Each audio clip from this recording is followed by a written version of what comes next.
Sunday morning about 12 noon. Sunday afternoon, 12 noon, whatever. Got some big icicles on the front porch. Everything's under several feet of snow.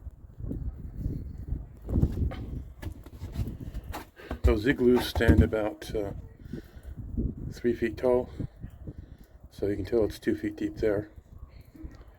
That kennel there is 4 feet tall, and it's got snow inside it, so I don't know if I'm going to be able to show this down to get down to the car, to see if I can move the car, to see if we can attempt to go to work tomorrow. We'll see. I'll edit this as I go along, maybe. Plan B. This stuff is frozen. I'm killing myself, so called off work for Monday, and maybe it'll be warm tomorrow and melt some of this so we can go to work on Tuesday.